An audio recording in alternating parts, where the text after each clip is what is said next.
31 March year and एक businessman के लिए, एक एंटरप्रेन्योर के लिए एक बहुत बड़ा इवेंट होता है। ये फाइनेंशियल ईयर का लास्ट डे है जिस दिन बैलेंस शीट बनाते हैं पूरे साल भर का। 1 अप्रैल से 31 मार्च का हम प्रॉफिट एंड लॉस अकाउंट बनाते हैं।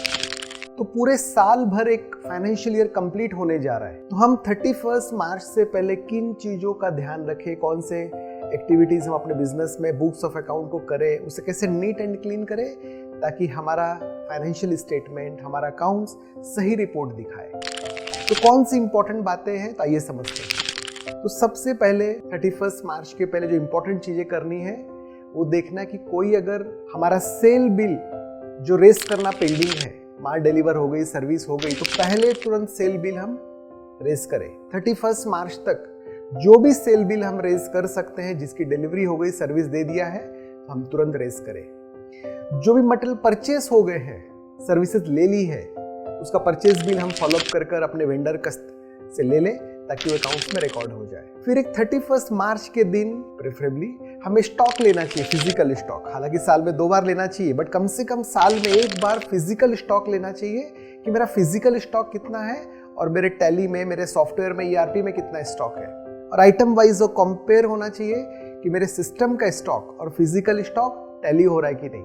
अगर कहीं डिफरेंस है, एक स्टॉक शॉर्टेज है या एक्सेस है, तो उसकी एनालिसिस करने की नीड है, क्यों एक्स्ट्रा क्यों बचा है, या शॉर्टेज है तो क्यों शॉर्टेजेस है। तो हमें ये स्टॉक टेकिंग लेने की नीड है। फिर हमारे पास डेटर्स हैं, क्रेडिटर्स हैं, यानी कस्टमर्स और वेंडर्स हैं, तो उनके बैलेंस कंफर्मेशन कर लेना चाहिए। साल में 1 बार जितने हमारे कस्टमर्स हैं या वेंडर्स हैं उनका हमने लेजर, उनको मेल कर लेजर कंफर्मेशन, अकाउंट कंफर्मेशन पूरा ले लेना चाहिए। फिर कुछ लोन्स हमने दिए हैं, लिए हैं, तो लोन कंफर्मेशन मेल के द्वारा कम से कम ले लेना चाहिए ताकि हमारे पास ट्रू एंड करेक्ट नंबर हमारे बैलेंस शीट अकाउंट्स में रिकॉर्ड हो। फिर हमारे पास हमने कई अपने स्टाफ को, एम्प्लॉइज को या खुद IOUs लिए रहते हैं, तो वो IOUs हमें क्लियर करने 31 मार्च तक। 1 अप्रैल से नए फाइनेंशियल ईयर में नए ट्रांजेक्शन के साथ शुरुआत हो। जो बिल्स हमने देने हैं उन्हें दे दिए, कुछ अमाउंट है तो वापस लेकर अकाउंट नलीफाई करना है। तो एक फाइनेंशियल ईयर एंड में 31 मार्च तक जो भी ऐसे ट्रांजेक्शन्स हैं उसका रिकन्फर्मेशन लेना, पूरी अकाउंटिंग कर उसको रेडी रखना, सारे बैलेंसेस कन्फर्मेशन करना ताकि हमारा सही बैलेंस शीट बन पाए। फिर 26 AS हम जानते हैं कि जहाँ कस्टमर हमारा TDS कट करता है और उसका रिफ्लेक्शन 26 AS में आता है, तो हमें हमारे सॉफ्टवेयर में देखना है कि TDS कितना कटा है और 26 AS साइड में देखते हैं, उसमें चेक करना है कि उसमें कितना TDS आ रहा है। अगर वो मैच हो रहा है तो परफेक्ट है। तो साल में ये क्वार्टरली चेक होना चाहिए, बट कम से कम साल में तो एक बार हमें जरूर चेक करना चाहिए कि हमारा पेमेंट हमारे कस्टमर्स ने कट किया है, बैंक ने कट किया है इंटरेस्ट पे करते समय। तो जो भी इनकम आया है, कई बार TDS रहता है, तो जो टैली में है वही 26 AS में दिखना चाहिए। हमारे अकाउंट्स में हम मैक्सिमम टैली ERP यूज करते हैं, तो कभी सस्पेंस रह जाता है। तो 31 मार्च से पहले, हालांकि ये भी मंथली एक्टिविटी है, बट फिर भी अगर मंथली नहीं हुई है तो हम 31 मार्च से पहले सस्पेंस सारे क्लियर कर दें। कहीं पर भी बैंक के पेमेंट में, रिसीट में कहीं सस्पेंस है तो सस्पेंस क्लियर कर हमारा अकाउंट्स हम नीट एंड क्लीन रखें। जितने हमारे लोन्स हैं, तो लोन्स के स्टेटमेंट के साथ हमने पूरी एंट्री चेक कर ली है। जो भी JV एंट्री करनी है, इंटरेस्ट प्रिंसिपल का सेग्रीगेशन है, वो कंप्लीट हुआ है। और 31 मार्च को बैंक के बुक में जो हमारा लोन दिख रहा है, CC है, OD है, लोन है, वही हमारे बुक में एग्जैक्ट उतना दिख रहा है, ये हम चेक कर सकते हैं ताकि बुक, बैंक का और हमारा रिकॉर्ड हमेशा टैली रहे। फिर हम कई लोगों को बैंक गारंटी देते हैं, सिक्योरिटी डिपॉजिट देते हैं, EMDs देते हैं। तो साल में कम से कम 1 बार जो भी EMDs हमने दी है, सिक्योरिटी डिपॉजिट दी है, बैंक गारंटी दी है, वो रिव्यू करने का टाइम है कि आज उसकी नीड है कि नहीं, वो कॉन्ट्रैक्ट लाइव है कि नहीं, वो वापस मंगाना है क्या। तो 1 बार साल का एक रिव्यू वो मस्ट है। फिर एक इम्पॉर्टेंट पार्ट आता है कि चूंकि हम लोन्स लेते हैं, होम लोन है, कार लोन है, बिजनेस लोन है, तो सिबिल साल में 1 बार हमें खुद निकाल कर चेक करना चाहिए कि जो लोन मेरे एक्टिव है वही सिबिल में दिख रहे हैं ना, कहीं जो क्लोज लोन तो पेंडिंग नहीं रह गए, कहीं कोई गलत लोन तो मेरे सिबिल में नहीं दिख रहा है। तो सिबिल की वेबसाइट में हम जाकर हम जरूर से डाउनलोड करें और साल में 1 बार हम रिकंसाइल कर लें, ताकि जितना सिबिल हमारा अच्छा होगा उतना हमें फ्यूचर में क्रेडिट फैसिलिटी लेना, लोन लेना आसान है। अगर हम कंपनीज है, प्राइवेट लिमिटेड कंपनी है, पब्लिक लिमिटेड कंपनी है, तो आरओसी में चार्ज हम क्रिएट करते हैं लोन का। हम चार्ज क्रिएट कर देते, बैंक की रिक्वायरमेंट होती है, बट कई बार बैंक का लोन क्लोज हो जाता है और चार्ज फिर भी आरओसी के रिटर्न में दिखते रहता है।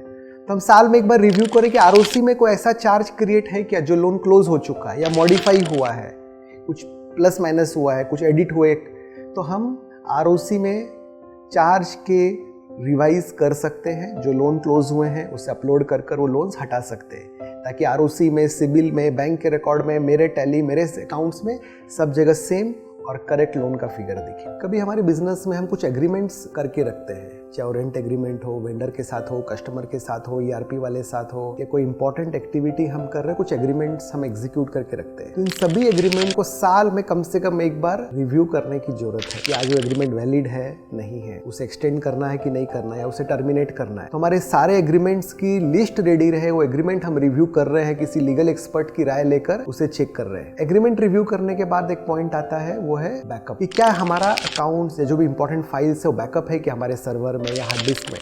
कई क्लाइंट बोलते हैं हार्ड डिस्क में, और हार्ड डिस्क हमारे कबर्ड के नीचे। तो बैकअप का पर्पस डिफीट होता है। बैकअप का पर्पस यानी हमारे पूरे सिस्टम ऑर्गेनाइजेशन का इंपॉर्टेंट डेटा सेफ सिक्योर्ड है किसी दूसरी ज्योग्राफी में, हमारे ऑफिस से दूर, फैक्ट्री से दूर। तो हमें बैकअप का हार्ड डिस्क अपने कबर्ड ड्रॉर में नहीं रखना ऑफिस में, उसे घर में या कहीं दूर रखना है। तो हम जरूर साल में फ्रीक्वेंटली ऐसे बैकअप ले, आइडियली हर वीक बैकअप लेना चाहिए, ताकि हमारा डेटा और इंपॉर्टेंट फाइल सेफ गार्डेड रहे। फिर पार्ट आता है फिक्स डिपॉजिट। कई बार हम इन्वेस्टमेंट किए रहते हैं एफडी, तो एफडी के रिकंसिलेशन होना जरूरी है बैंक के साथ में, कि बैंक के बुक में जो एफडी दिख रहा है हमारे पास है, तो इंटरेस्ट ऐड कर हमारा बुक्स में, बैलेंस शीट में सही एफडी विद एक्यूमुलेटेड इंटरेस्ट दिखना जरूरी है। अगर बैंक ने टीडीएस कट किया है तो भी 26 ईयर्स में दिखना चाहिए, और उसका भी टीडीएस कट कर नेट इफेक्ट हमारे अकाउंट्स में और बैंक के से टैली होने की जरूरत है। तो इन सब बातों के साथ जो कुछ बातें बताएगी, जिससे हम 31 मार्च से पहले अपना अकाउंट्स नीट एंड क्लियर और प्रॉपर कर पाएंगे। अब इसके पार्ट आता है कि 31 मार्च के लिए क्या ये 31 मार्च की एक्टिविटीज करके हम रुक जाए? तो 31 मार्च की लगने वाली इन सब चीजों को कर हमें अगले साल की तैयारी करनी है। नेक्स्ट ईयर का मुझे projected profit and loss account बनाना है, कैश फ्लो स्टेटमेंट बनाना है, मेरा क्या सेल्स का टारगेट हो, मेरा टॉप लाइन कितना हो, मेरा बॉटम लाइन कितना हो, मुझे कब फंड्स की कितनी रिक्वायरमेंट बनेगी। तो मैं नेक्स्ट ईयर का भी प्रोजेक्टेड फंड प्लान, P&L और टारगेट्स, गोल्स रखने की नीड है कि मेरे पूरे ऑर्गेनाइजेशन में नेक्स्ट ईयर किस डिपार्टमेंट में हम क्या करने वाले हैं, ताकि हम स्मूथ वे से नेक्स्ट ईयर के लिए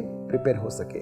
हम इसी तरह आपके सामने फाइनेंस और बिजनेस की ऐसी इंपॉर्टेंट और महीन बातें लाते रहेंगे आपकी उन्नति, आपके समृद्धि के लिए। तो हमसे सदा संपर्क बनाए रखने के लिए हमारे YouTube चैनल को हम जरूर सब्सक्राइब करें, और अपने फ्रेंड्स, फैमिली को हम जरूर इसकी जानकारी दें, जरूर इसे फैलाएं, ताकि सभी लोग इसका लाभ ले पाए। धन्यवाद।